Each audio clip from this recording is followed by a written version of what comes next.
Salut à tous, on se retrouve pour mon premier unboxing de chez Airsoft Entrepôt, un colis qui m'a été livré en à peine légèrement plus de 48 heures. C'est assez exceptionnel. Bon, il faut savoir que là j'ai commandé en colis éco. Normalement les colis éco partent tous les mercredis, donc comme j'ai passé ma commande mercredi à 11 heures, le colis est envoyé à 14 heures. Bon, c'est un peu un coup de chance aussi parce qu'en général c'est plus une semaine.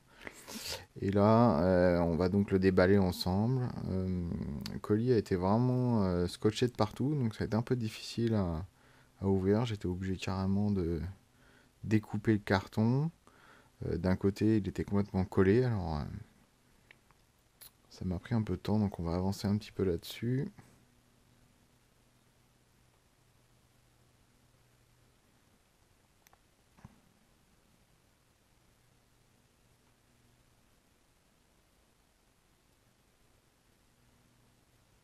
Donc là, déballage.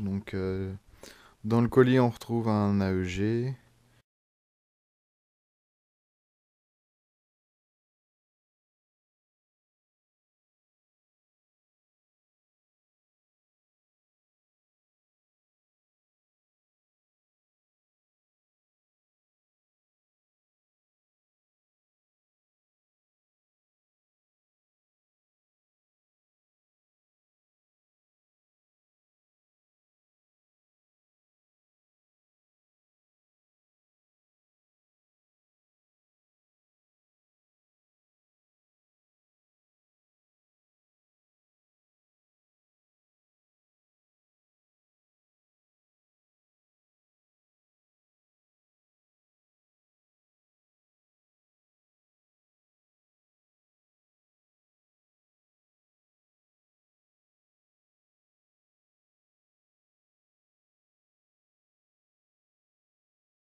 Donc là, on s'aperçoit sur le carton qu'il y a un impact, en espérant que l'impact soit pas arrivé sur la réplique. Donc on va regarder ça juste après. Le carton, sinon, en lui-même est bien emballé, il est propre, on voit qu'il n'a pas trop bougé. Impeccable. Donc j'ai quelques petits accessoires que j'ai commandés en dessous. Des ressorts un petit peu moins puissants pour pouvoir taper un peu moins fort, parce qu'il paraît que d'origine, la réplique tape plus autour des 400 fps, donc ça commence à faire un peu beaucoup. Donc là, j'ai commandé un ressort de mémoire, celui-ci c'est un M100. Et celui-ci, le deuxième, un M90. C'est la marque Amatsumaru, il me semble. C'est la marque de chez Airsoft Entrepôt. Donc les ressorts sont dans les 2-3 euros. Donc c'est pour ça que je me suis permis d'en prendre deux. J'ai commandé aussi un moteur SHS High Torque. Alors, depuis des mois et des mois, tout le monde m'en dit du bien.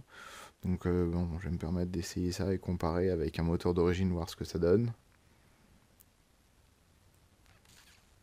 Donc, moteur bien emballé avec à l'intérieur de la mousse pour pas qu'il bouge. Donc.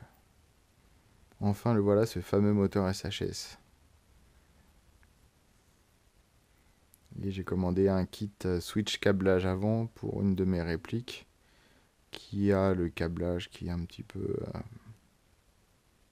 à refaire. Donc ça, on fera ça dans la semaine.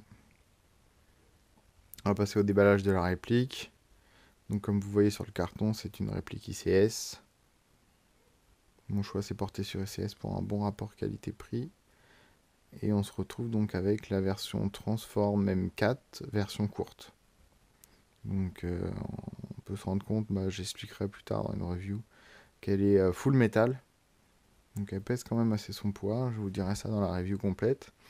On a un guide avec un détail complet de tout ce qu'on peut faire avec la réplique. Donc l'ouverture de la gearbox en deux, le canon démontable, enfin on a tout dessus. Donc là il y a deux fusibles accrochés à un paquet de billes. Donc un paquet de billes 0,20 comme d'habitude sur toutes les répliques. On aperçoit derrière quand même les petits accros qu'il y a sur le carton derrière mes mains. Mais la réplique a rien, heureusement. On se retrouve avec un chargeur iCap, avec la molette standard, bon, fabrication moyenne, qualité de chargeur. Ce qui est sympa, c'est qu'on voit les billes à l'intérieur. Une tige de débourrage. Donc ça sert toujours pour nettoyer surtout, plus que pour débourrage. Et voilà la bête. Donc là, déballage brut. Donc il y a des rails qui sont fournis avec pour attacher un NPQ, attacher une lampe, attacher une poignée, enfin ce que vous voulez. J'aime beaucoup la crosse, très sympa, un look un peu McPool, mais j'aime beaucoup. Puis la réplique, ça fait longtemps que je voulais une réplique compacte, donc voilà, une réplique compacte, pratique pour tout ce qui va être plus CQB, tout ça. Bon voilà, la vidéo est finie, je vous dis à la prochaine pour la review de la réplique. Allez, ciao!